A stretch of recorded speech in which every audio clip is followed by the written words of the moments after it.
instincts was to sort of cover this up? I mean, clearly that was a mistake. Join me every Sunday at 6 p.m. on GB News, the People's Channel, Britain's news channel.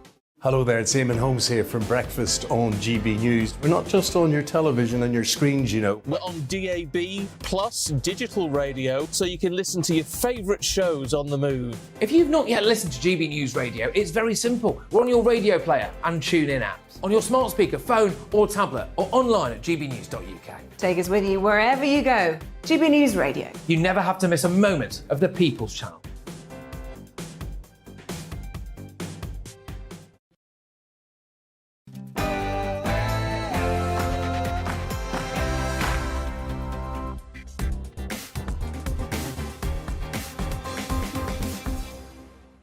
Hello, wonderful people, and welcome along to Wednesday's edition of the Mark Steyn Show. We have a stellar lineup of stories and guests for you today, as ever, so you will not want to miss a single second. Coming up tonight, the news has been reporting that officials within the government have warned that COVID measures may be reintroduced. Can this possibly be true? It's madness. Well, stick around to find out, as we'll be discussing our reply. That's right, we forced a reply from the government with someone who knows all about draconian COVID measures. It's Australian editor of The Spectator Online, Alexandra Marshall. Now, renewable energies, eco-agendas, hitting net zero. Is the grass really greener on the other side, or indeed the gas? Cobalt, a chemical element used in electric car batteries, the same cars that the government are pushing for, is known for its unethical mining, i.e. using child labourers. We'll be discussing all of this, as well as green targets renewable energy companies state that they are achieving as well. With me to dissect this will be the one,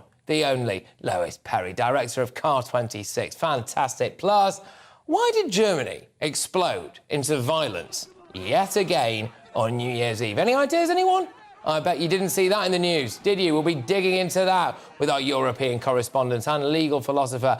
It is the wonderful Eva Vladingerbrook. Sculptures that Greece maintains were illegally stolen from Athens hundreds of years ago. Well, they still rest in London, peacefully. Some would say their rightful home. Not the Greeks, though, of course. But is it said that the British Museum are now in talks with the Greek Prime Minister regarding their return? I just wonder whether or not we're rolling over and dying on all fronts, accepting Britain in decline. But is now the right time to send them back? Or is this a pressured attempt to reverse history? We'll be discussing this with historian Dr. David Starkey. And as always, we'll bring you the stories that matter most. We can't forget the most important part of the show, though, can we? Where you get to give me a right good pummelling. GB Views at gbnews.uk. You can ask me anything, and I promise you, I will answer it honestly. That's all coming your way. But first, it's the headlines with Tatiana Sanchez.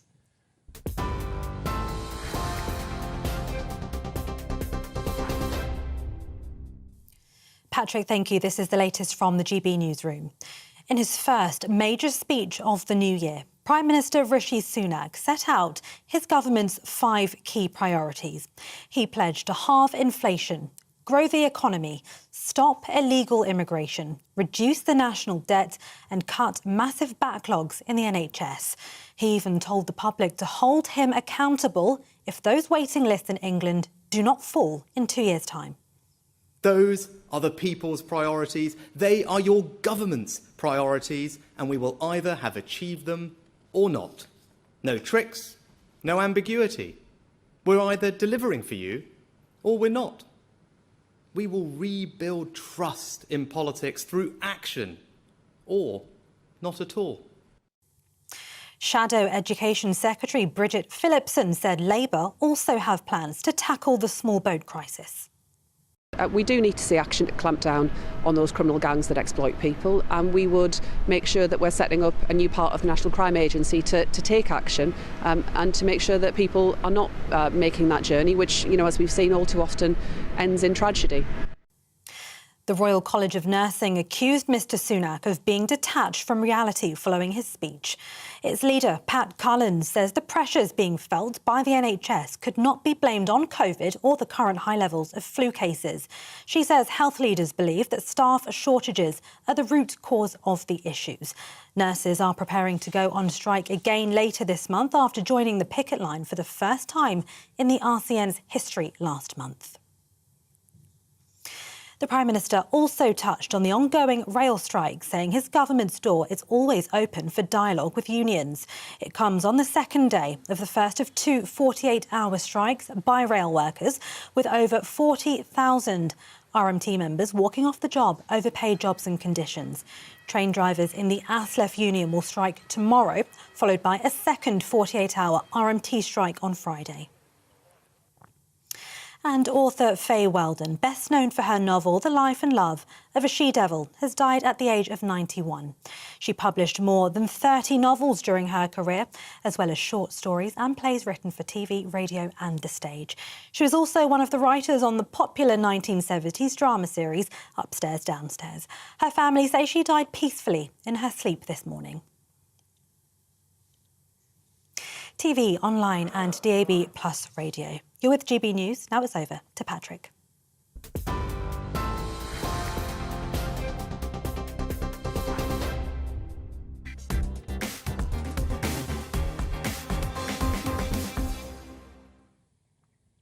I'll just come out and say it. Today, more so than ever, I really miss Boris. I miss his chaotic energy. Yes, he was flawed. Yes, he got things wrong, but at least it was entertaining. I'm so depressed about where we are politically. The dull men have taken over. Rishi Sunak, Keir Starmer, Ed Davey. It's the dull man's club, isn't it? Rishi Sunak is just willed from the in-betweeners. Keir Starmer puts the board into board games. And Ed Davey looks like the kind of man that actively enjoys spending his weekends checking the guttering outside his house for a moss deposit. What kind of weapons-grade boffin decided it would be a good idea for our Prime Minister to include making children study maths until they're 18 as part of his big, bold vision for Britain? Who votes for the guy who made them study maths? Nobody.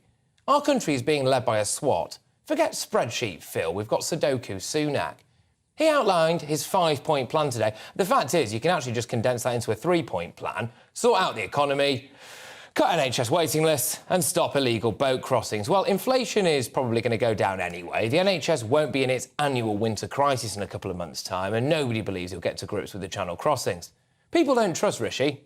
They don't trust him because they think he's a snake who stabbed Boris Johnson in the back, then lost a vote of Conservative Party members, and then finally became PM when a load of grey city boys in suits decided he was a continuity candidate.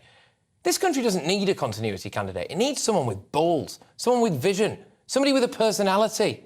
Talking of personality, we're hearing that people can't get routine surgery on the NHS, but Keir Starmer's managed to have a personality bypass, hasn't he? How on earth can people trust him either? He wanted to abolish the monarchy and stood next to Jeremy Corbyn. He endorsed Corbyn. Old magic grandpa with some very interesting cultural views and a fervent desire to turn Britain into Venezuela. What's Keir Starmer's grand plan? Put the nation into a coma with his warbling voice that sounds like someone's put a muffle on a fart machine. At least with Corbyn, people had something exciting to cling on to, like a castrated cult leader in a way. Keir Starmer, though, is less inspiring than spending a wet weekend in a cardboard tent on an industrial estate just outside Slough. Ed Davey? Good grief. His own wife couldn't pick him out of a lineup. I think I saw missing posters attached to lampposts the other day with Ed Davey's face on them. Is he actually still alive? Has anyone checked? He might as well be the hide-and-seek world champion, mainly because nobody's bothered to look for him. I could tolerate, just about tolerate, this dull man's club if any of them appeared to show any competence. But they just don't, do they? There's no bold vision. It's just a collection of men who are so afraid of getting anything wrong that they propose doing absolutely nothing right, do they? They're just trying to limit negativity, not shoot us in the temple with positivity. Richard Tice from Reform UK, he seems all right, to be fair, but he's literally had to create a political party that tries to pressure the Conservative Party into just behaving like a Conservative Party should. That in itself is a damning indictment of where we are. Boris Johnson got a lot of stuff wrong. I'm not denying that. I was dead against a lot of the COVID restrictions. The Brexit deal, far from perfect. But I long for a parallel universe where COVID never happened and we got full-throttle Boris. I long for what could have been. There was character, there was personality, there was excitement, there was humour, there was a genuine connection with people. I'd have Boris back in a heartbeat, with all his flaws. I'd rather have a flawed, chaotic man than this lot, this crop of human tofu who seemingly only exist to bore the arse out of us and simply roll over and accept Britain in decline.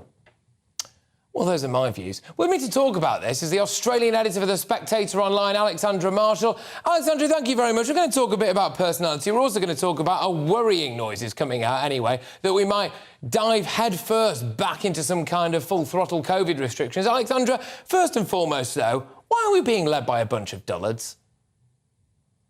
Well, that's what people forget about authoritarianism. It's very dull and boring. It's led by the worst, least qualified people on the planet. And what you've just described is Australian politics. And the only difference is that you couldn't give that speech on Australian TV because our journalists are just as dull as the politicians. And that is the truth of it. Fair enough. Now, I am hearing worrying concerns that it's becoming, indeed, some people on our Health Select Committee are saying we should reintroduce things like social distancing, mask wearing, working from home, enforced isolation if you decide that you're going to test positive or at least do a COVID test, for example. Is this a worrying, slippery slope to the bottom yet again? Well, look, I thought we all agreed after the last 2 years that the worst thing you could possibly do is follow the health advice as far as locking people down and enforcing all these restrictions. And in Australia, we've got the same problem where we've got half our health officials want to stop people coming from China and reintroduce all the mask wearing and everything. And the other half think that's racist. So now we have the only consistency in the health advice and the settled science is that it's political science and then it keeps changing depending on public opinions. We've got to do it because we've got to protect our beloved NHS. Now, I was under the impression that I went about my life acting normally, behaving normally, and if I ever needed it, the NHS would be there to protect me. But now, the roles are reversed. I have to behave in a way that at all times protects the NHS, even, believe it or not, being warned against going for a long jog. Now, that's something that's never particularly troubled me in my past, but I'd like to have the option, Alexandra. I would like to have the option. But I believe you've managed to dig out a story that highlights the fact that the NHS is always in a bit of strife, isn't it? Yes, I found a story from 21 years ago published in The Guardian that could have been written yesterday about how the health crisis of the last 2 years for the flu is crushing the NHS. Now, you talk about not going out for a jog, but one article I read this morning advised people not to go out for dates with their lovers inside because that could be a little bit dangerous. So the health advice to protect the NHS is somewhat confusing and I'd say a little bit risque. Well, indeed. I mean, I won't ask what would be particularly risky about the dates, of course, although it would save a lot of blokes a lot of money. Although the way the world's going at the minute, I suppose the woman would have to pay for it. I don't know. The world's gone mad, hasn't it? But are you a bit sick and tired of this constant NHS and hospital-based doom-mongering? I mean, the fact is, if you get ill, it's not great. Hopefully someone will save your life, but you can't live your life in fear, can you? No, and look, the reason the NHS is crumbling under the pressure is the same reason your roads are chock full of cars. It's because you've got too many people being poured into the system, and Australia has the same problem, but to a slightly lesser extent in that we haven't had as many open borders as you have, but still the problem remains. Too many people, too stressed system, and that is what is crushing the NHS. And until Rishi Sunak actually comes to that agreement and he understands that he just needs to build physically more hospitals or send some of those hundreds of thousands of people home, that is the only way you'll get your hospital system back. It's the uncomfortable truth. No one likes to talk about it, is it? Isn't it fascinating? Our population goes up by nearly 500,000 every single year. We've got a load of people illegally making their way here over the channels. We've got all of this stuff. But no, none of that has got to do with the fact that now our public services are crumbling under the pressure. Now, that can't be that. It can't possibly be that, can it? Absolutely ridiculous. But look, just getting back to the old COVID stuff, I read with absolute horror that supposedly there are going to be things floated like social distancing, like working from home, like if you test positive for COVID, then you shouldn't go out of your house and all of this stuff, right? I find that absolutely staggering because it makes me wonder, what's the point of having a vaccine? Look, Patrick, you guys have got to become more like the Australians. We had our Queensland Premier try and float this stuff about 2 months ago. They wanted to reintroduce all the mask wearing and the social distancing. And we told them to bugger off, basically. We refused to obey their advice. And they went away when they discovered that it was politically unpopular and damaging to their reputations. That's the only way you are going to stop the trigger of renewing these mandates, is if the politicians believe they will lose elections by doing it. And that is the truth. It is not health advice. It is a political tool for popularity.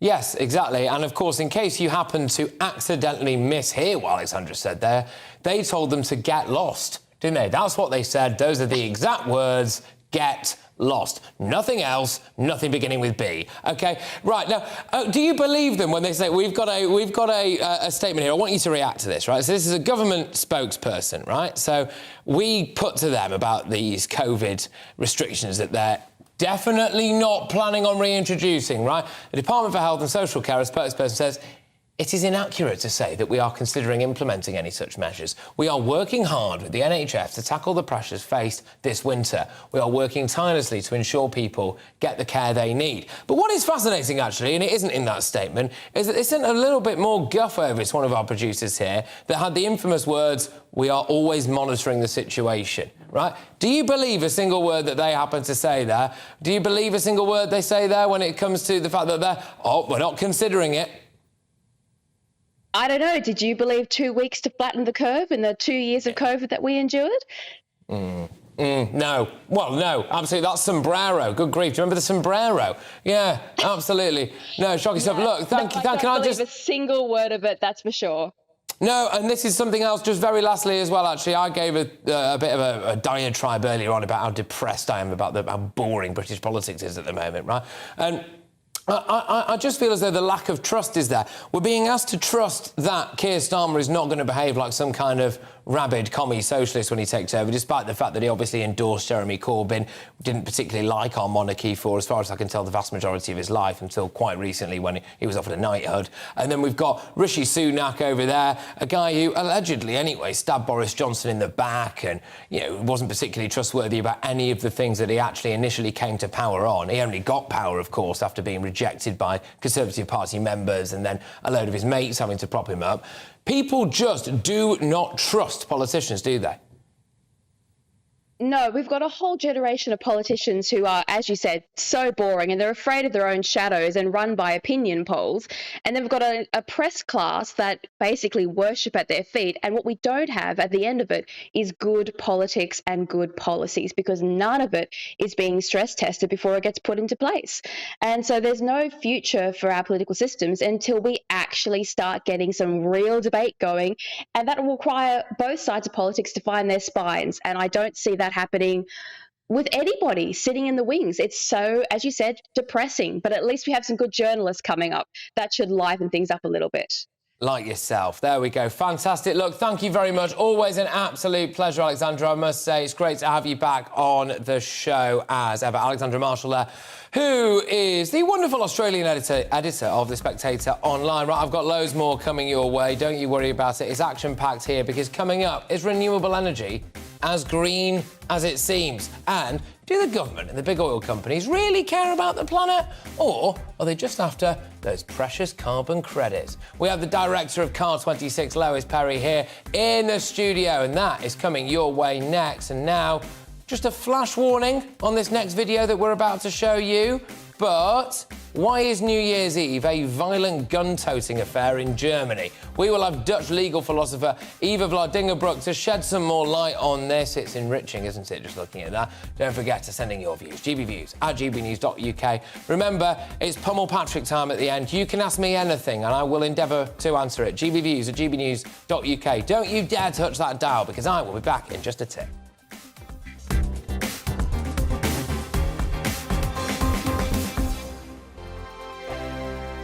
Monday to Thursday, 9 p.m. till 11 p.m. Join me, Dan Wootton. I'll bring you the sharpest takes and hottest debates. Do you not believe in prison? I don't believe in prison. I'm completely stunned. I guarantee you there'll be no spin, no bias, no censorship. I actually was personally quite offended by it. And no reason to go to bed. So I guess they've always been quite woke. That's Dan Wootton tonight on TV, radio and online. Monday to Thursday from 9 p.m. till 11 p.m. on GB News. The People's Channel, Britain's news channel. Every morning from 6 o'clock, we'll wake you up with GB News Breakfast with all the stories you didn't know from the night before. So whether it's serious news, entertainment, or your own views from all over our great nation, we're here to kick off your day with a smile. And the national media should be reflecting and reporting what's happening here. You will notice the northwestern accents. Whether you're with us on TV, radio, or online, every morning, it's breakfast from 6 a.m. Hope you can join us. Join me every Sunday at 6 p.m. for Gloria Meets. In exclusive interviews, I'll be finding out who our politicians really are and what they really think. It's something that you would never want anyone to suffer. I didn't know what channels there were. I didn't think I'd be believed. I must have weighed about 7 stone and I'm 5'8". My instincts was to sort of cover this up. I mean, clearly that was a mistake. Join me every Sunday at 6 p.m. on GB News, the People's Channel, Britain's news channel. Hello there, it's Eamon Holmes here from Breakfast on GB News. We're not just on your television and your screens, you know. We're on DAB plus digital radio, so you can listen to your favourite shows on the move. If you've not yet listened to GB News Radio, it's very simple. We're on your radio player and TuneIn apps, on your smart speaker, phone or tablet, or online at gbnews.uk. Take us with you wherever you go. GB News Radio. You never have to miss a moment of the People's Channel. My name's Tom Harwood and join me 9:30 a.m. every weekday for The Briefing, your one-stop shop for everything you need to know about what's going on in politics today. I wonder if this is a deal that might need to be like the biscuits in this factory, twice baked. Is there not an opportunity here to win out against the extremes? Tom Harwood, GB News. What are you going to do about it? Things should have been done differently, and they certainly are being done differently. Don't miss it. The Briefing with me, Tom Harwood, 9:30 Monday to Friday on GB News. Hello, I'm Simon Evans. Join me on GB News for Headliners at 11 p.m, where I'll be joined by two of the country's top comedians as we take a look at tomorrow's newspapers tonight. If it's a big story, we'll be covering it, I guarantee, but we'll also have some fun along the way. That's GB News Headliners at 11 p.m. We won't put you to sleep, unlike some of the other paper review shows out there. So join us, 11 p.m, 7 nights a week.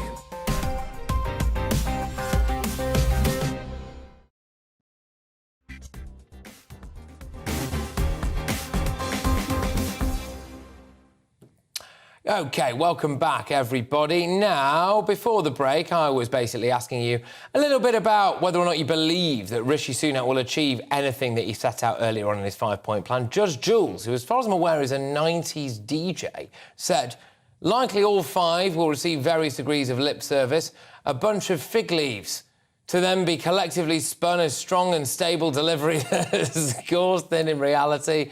This is not a Conservative government, it's a cabal of saboteurs. Government in name only. Strong stuff, Judge Jules, and keep those tunes coming. Sam says, if you believe an unelected Prime Minister can achieve anything he says, you certainly have rocks in your head. What exactly has he and Jay Hunt achieved since they manufactured their takeover? He says, brackets, coup. Yeah, well, I mean, look, to be honest with you, there's a massive credibility gap, and I think it's going to weigh heavy like a ball and chain around Rishi Sunak's neck, isn't it? Until the next election, which he may not win, actually, which is this massive, massive, massive democracy issue that he's facing at the moment because no one voted for him. And indeed, even just a small subsection of people got to vote in that first Conservative Party leadership election, didn't they? And they didn't vote for him. And now here we are, we've got Rishi. And crucially, as you rightly say that, Jeremy Hunt as Chancellor as well. It's madness. Oh, we've got loads of people getting in touch. Colleen, I'm going to skip straight to Colleen. Colleen says Sunak is following orders from Uncle Klaus. There you go, that's one for Mark when he's back. Right, OK, now, one of the biggest suppliers of renewable energy, Drax, which definitely doesn't sound like an evil Bond villain company, does it, Drax? Anyway, has stated that in 2022, Britain hit a new record in using renewable energy. That sounds great. However, we know that Drax has been investigated for cutting down ancient forests for the biomass production and using ships that consume fossil fuels to run their products to global customers. So well done, Drax. At the same time, our government are pushing for all sorts of green initiatives and schemes, such as a push for electric cars, which use precious metals like cobalt for their rechargeable batteries. And mining cobalt has a reputation for unethical working, to say the least. It's child slave labour from mostly African children. And don't get us started on the old carbon credit tosh, a government scheme which is like a new currency which completely dictates the actions of big energy companies. These credits can fluctuate and this year can reach up to £62 per metric tonne. It's just fictional, isn't it? It's all complete fiction. For these big companies, being greener is just a new lucrative revenue scheme. So, is renewable energy actually as green as it seems? And do the government and big oil companies really care about the planet? Or are they just as precious carbon credits. Here is a fan favourite, ladies and gentlemen. To shed some light on this is director of Car 26. Here's Lois Perry. Lois, difficult to know where to start. I'm going to throw it over to you. You lead this conversation. This is your bag. OK, right. I like it when that happens. Yeah. That's good. Right, OK, so 40% apparently is renewable. Absolute tosh. 20%, so it's half of that is actually biomass and biogas. So biomass is the wood chips that come over from America in massive ships, powered by diesel, over to the UK to be burnt in Drax, which used to be a coal-fired power station. So we're using our own coal. Right. Well, at some point, it should be using our own coal. Yep. And also biogas as well. Both of these emit, even if you believe CO2 is causing any problems, which I don't, but it's worse than burning coal. Right. So what are they doing? It's complete nonsense. So realistically, it's just a token effort in your view, and actually what this is a load of companies virtue signalling about being good for the environment, and in reality,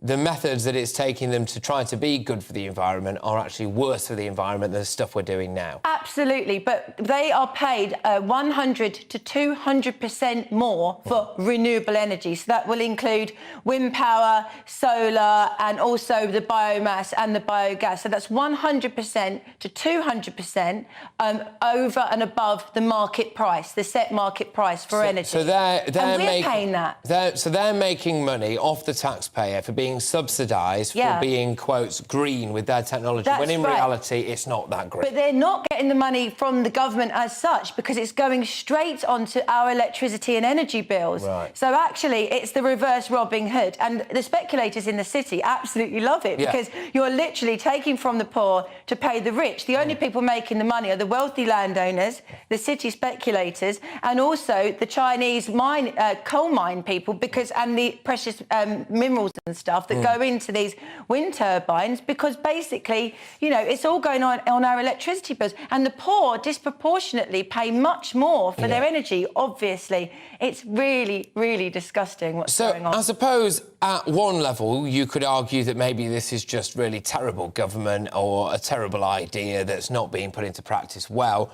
Another argument could be that it's quite sinister and it's being deliberately designed to make people poorer. Where are you on that? Well, you know, the energy companies benefit, everybody benefits. Every single person in the chain and every company benefits apart from the consumer, apart from you and me and our energy bills.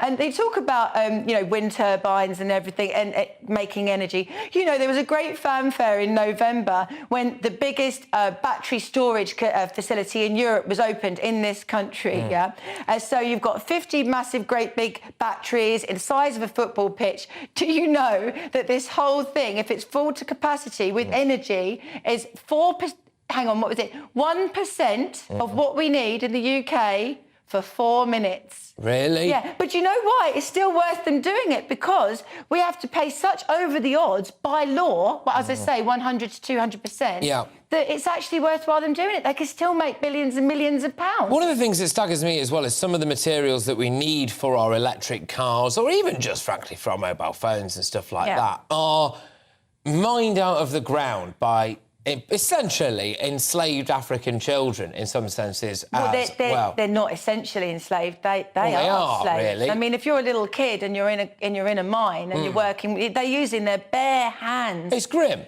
These wokes, these disgusting wokes who would have probably been cheering as the BLM supporters who don't realise it's a Marxist organisation that swindled millions of pounds and whatever, and they would have been cheering Colston's statue being pulled down in Bristol, and the same people be telling everyone smugly that they've got an electric car that's cost them 40 grand and they can go 5 minutes down the road in. Look, this is the thing, isn't it, which is that if you take it right back to source, and everyone likes to do this, don't they, right nowadays? It's fashionable, so it's where it all goes back to source. Even the vegans are especially good at doing this as well when it comes to, well, do you know exactly where your meats come from or exactly what you're wearing and all this kind of stuff? But actually, in reality, if you're driving on an electric car thinking that you're doing great, not giving Sadiq Khan any nightmares with your old diesel, even though he obviously drives around chauffeur-driven in and he goes through all those zones that you're not allowed to go Of course, well, that's his right as our dear leader here in London. Dear leader, indeed. And the windows are blacked out, so he can't see all of the stabbings that are taking place on his watch. But, you know, realistically, your electric car has come from quite a bad source. Certain elements of it It has, and again, you know, this is why I don't believe that the greenies and these CO2 fanatics actually believe in what they're talking about, because every single alternative that they propose, whether it's wind turbines or solar farms or electric cars, use more CO2 in their production and end up producing more CO2.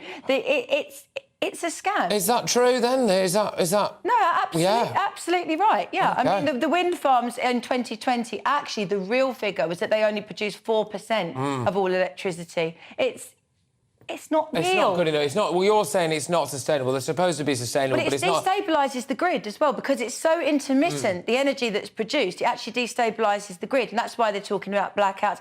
But it's why people, you know, I read today that homelessness has gone up in the last 3 months on people on the streets by 21%. That's mad. Yeah, that's because people can't afford their bills, and they can't afford their bills because of green subsidies and other costs. It's a needless expense, in my view, as well, because actually you could argue that when everything's rosy in the garden, then all right, maybe you can go ahead and do some things like this, even if it was actually more sustainable and greener and fairer and all of that jazz. But now, things are not all rosy in the garden. A load of people are skint. We're in the middle of a cost of living crisis, and we seem to be enacting policies in order to please Greta Thunberg, who has now just turned, I believe, 20 and is a Swedish girl who spent very little time at school, as far as I can tell. To please her will now make people homeless. But is it just to please her, or is it to please the endless gravy chain of people that are feeding off it? Because every single person in the chain is making money, including the energy companies. Well, there you go. Lois, thank you very, very much. As ever, Lois Perry there, who is the wonderful, wonderful director of Car 26. Right now, a Drax spokesperson said Drax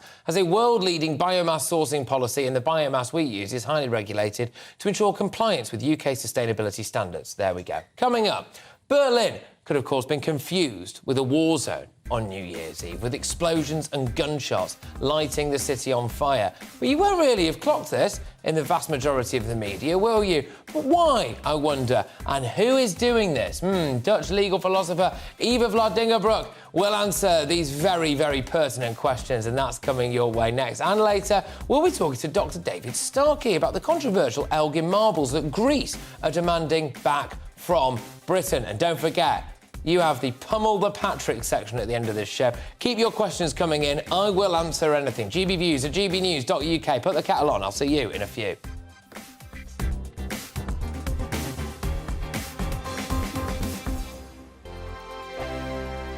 We are GB News, and we'd like to say thank you to each and every one of you for bringing us your conversations, for helping our great nation find its voice. We are here for you on radio, television, and online. Across England, Scotland, Wales, and Northern Ireland. It's not the BBC, you actually get your facts right. We are proud to be GB News, the People's Channel, Britain's news channel. Hi there, it's Stephen and Anne. At breakfast from 6 a.m, you'll always be caught up with everything you need to know, the latest headlines, opinions and debates. We'll bring you the good news and the bad, but most of all, we're here for you. Remember, send in your views and let us know what you would like us to talk about. That's because we're your news channel. And every morning at 6 a.m, it's breakfast on GB News.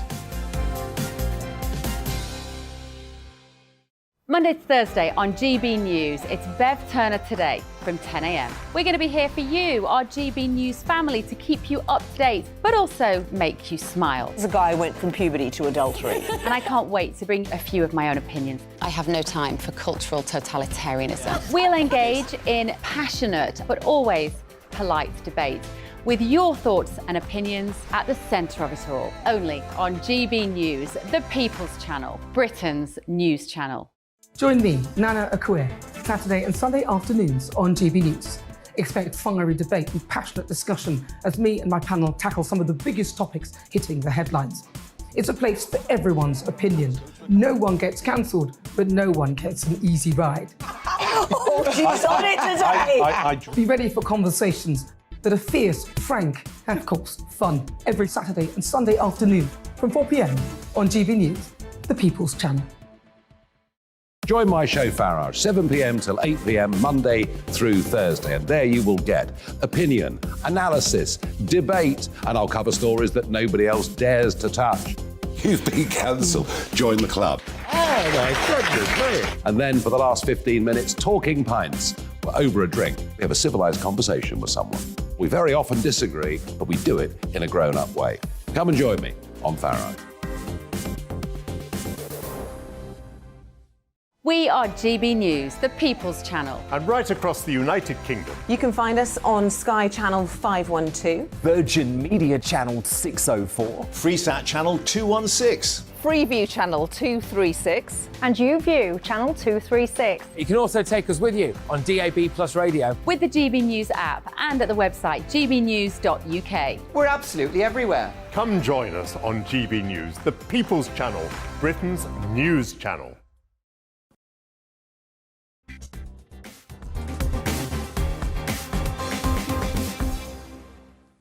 Berlin on New Year's Eve, anyone? A great night out, you'd think. Currywurst, legendary nightclubs, cheap beer, no smoking ban.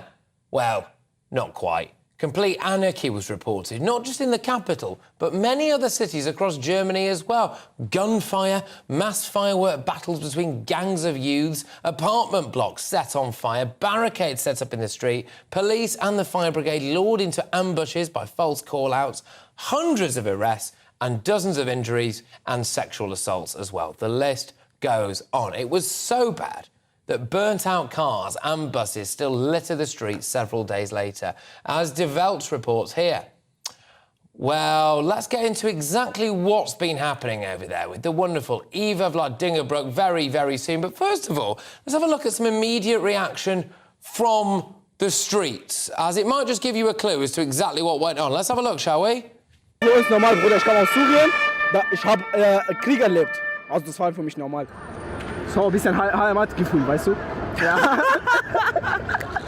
Wallah. Okay. Hey, Baby. Fühlt ihr euch wohl hier, Sebastian? Nein, wir wurden gerade von den Bällen abgeschossen. Meine Hand tut weh und die Ohr. Hallo, ich bin Zigeuner. Ja, schon gruselig. Also wir haben schon Angst, dass hier irgendwas passiert. It's a bit grim, isn't it? To be honest with you. Anyway, Eva, I believe we can bring you in now. Eva Vladingerbroek, our very own reporter. What's been going on in Germany's cities? To be honest with you, that's made me feel a bit sick. Oh, yeah. I mean, Germany basically imported civil war, and it came to life during New Year's. So the images that you just saw of the girls being harassed, but also of all the violence that you've been seeing, and were actually shot by my fellow colleagues in Germany who work for Julian Reichelt. And they basically risked their lives going out in the street that night, bless them, because it was absolute mayhem. I mean, you could see the guy, he said it, well, we come from a war zone, you know, so basically this feels like home.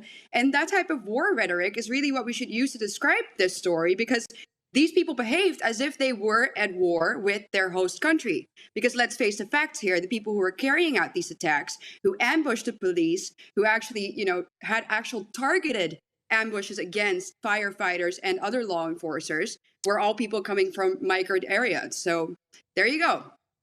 I mean, I am sick and tired of reading reports year on year on year of, yeah, all right, there's the violence, I suppose, there's the civil disobedience, but the mass rape and sexual assault of women as well, Eva.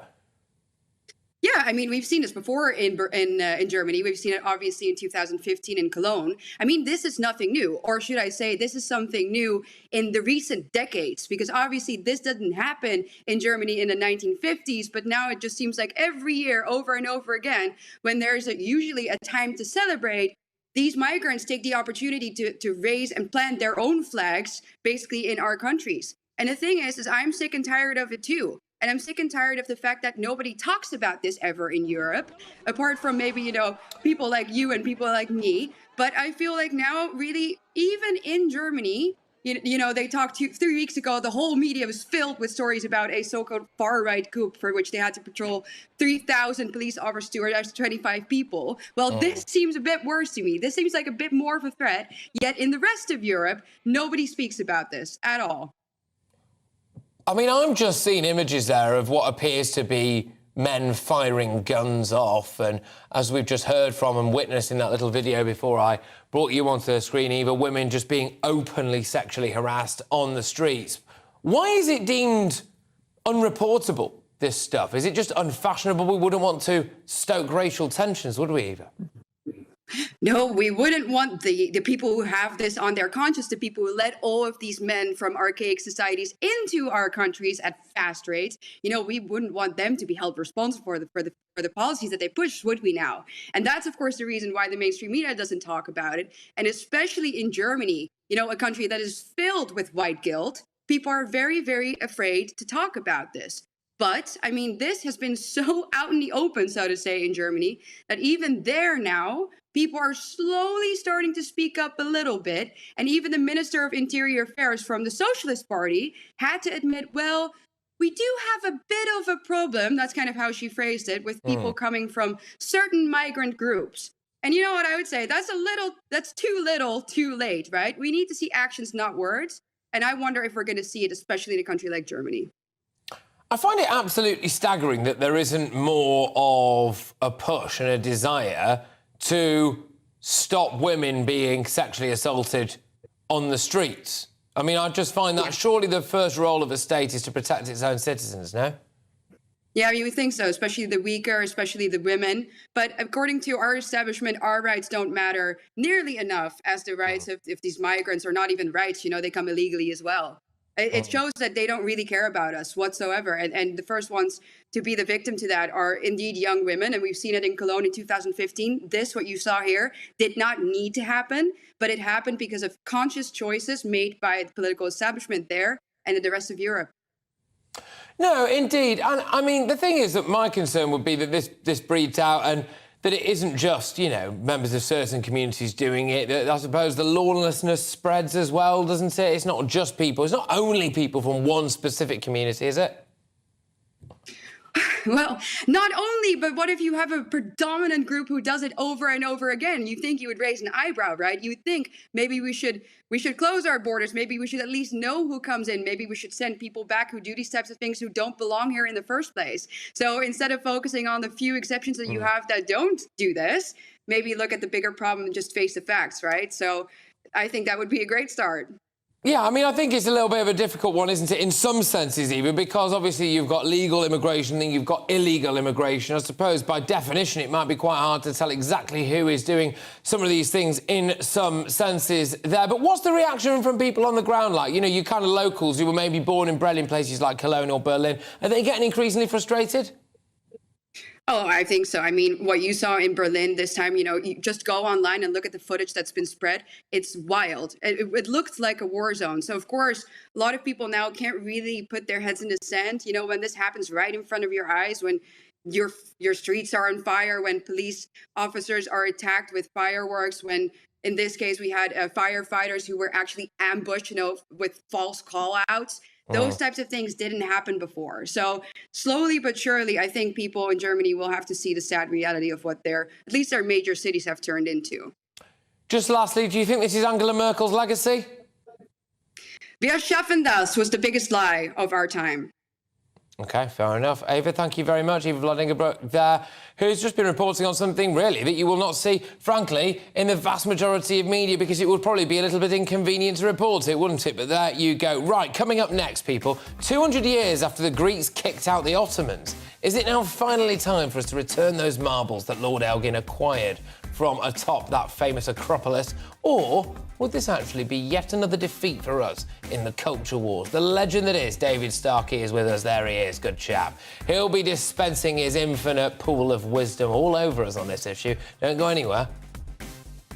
Oh, and don't forget, and don't forget, I'll get the hang of this show one day, don't worry. Mark's in safe hands, isn't he? Right, GBViews at gbnews.uk. You can pummel the living heck out of me, ask me anything, I'll answer it. Don't touch that dial now. Finally, it is time for that break.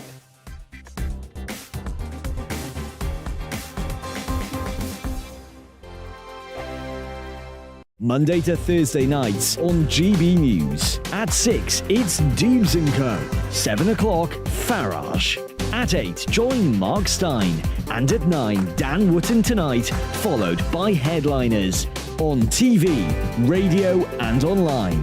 This is GB News.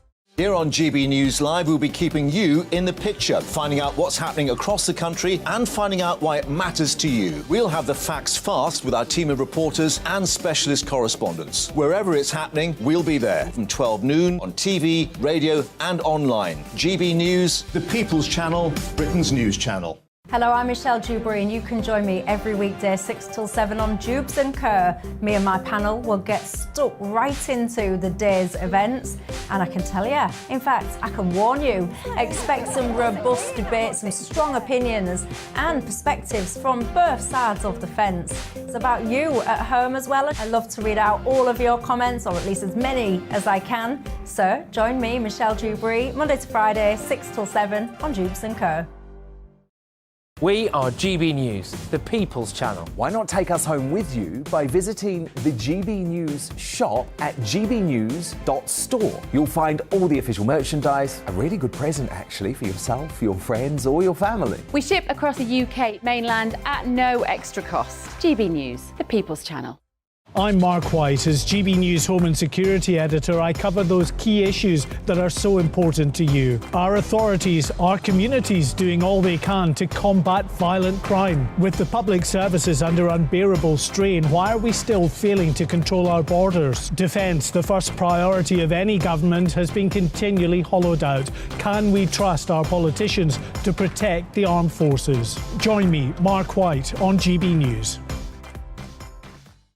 We are GB News, right across the nation. You can get us on television, on radio, on digital. We're absolutely everywhere. Amazing! You see, amazing! You remind me of me in the European Parliament. But here's the most important bit. We are not part of the mainstream establishment. We think and speak just like you do. We are the People's Channel. Magnificent. That's really, really thoughtful. Come and join us on GB News, the People's News Channel.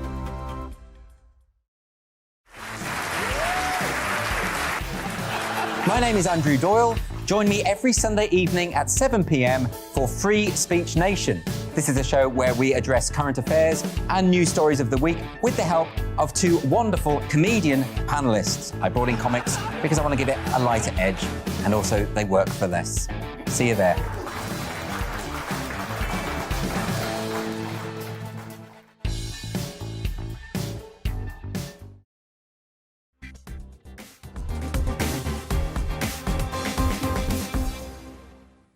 "200 years ago, the British ambassador to the Ottoman Empire, Thomas Bruce, the 7th Earl of Elgin, removed about half of the surviving statues from the Parthenon, that famous temple on the Athenian Acropolis, and had them transported to Britain. We all know the story. Back then, Greece was a conquered land, and Athens, little more than a village. Elgin and his associates believed that these classical treasures would be better appreciated and cared for in Britain than they would be in the Athens of his day. Controversy about this is not exactly a new thing. Lord Byron considered Elgin a vandal at the time. Today, though, George Osborne, who, for some completely inexplicable reason, is now the chairman of the British Museum, confirmed that dialogue was underway about the return of the marbles to Greece, which is a very different place now than it was in Elgin's time. Is the time now right to send them back? Or is this another example of our lack of spine and continual backpedalling on cultural issues? With us to discuss this is the legend himself. It's David Starkey. David, thank you very much. Your hot take on the Elgin Marbles debate. Well, you actually put your finger on it with the name George Osborne, an extraordinary slippery creature who is largely responsible for the chaos in the NHS, because behind closed doors, he altered the rules on NHS pensions, which is why doctors all start retiring in their 50s. Now, what I smell is something that was very much part of the last segment of the programme, things being done behind closed doors. George Osborne is talking to somebody. Something will pop out, like a rabbit from a hat. What we should be doing instead, of course, is having a clear debate about what the principles are. Why should we return them? There needs to be a clear public debate led by those who are responsible. That's Osborne. it's the Prime Minister, it's the General Board of the British Museum, it's the director. And they need to set out clear principles. I mean, the first one is the one that you touch. There is no question of ownership about these things. There's no question that these things were stolen. The Greek state did not exist. There is no connection between the Greek state now and Athens in 1799, when Elgin first went there, and 1801 when the removal actually started. There is just no connection. There's also, we're using a false analogy. One of the great problems with all culture wars debates is we say, oh, this is what we did with Jewish, well, what in this case, Jewish property. So there's this narrow argument about ownership. See, I would put it completely the other way around. The marbles are first known when they're in London. They first enter into the cultural mainstream of Europe when they're in London. If they'd remained in this obscure, tumble-down little village, most of them would have been destroyed. Remember, there were only fragments surviving in 1799. David, just on that, actually, it's an important point, because the Elgin marbles is just one of numerous different things that people keep telling us to give back, give back, give back. Actually, should some of these people be grateful for the fact that we've looked after them so well? Yes, they should, but it's much more important than that, Patrick.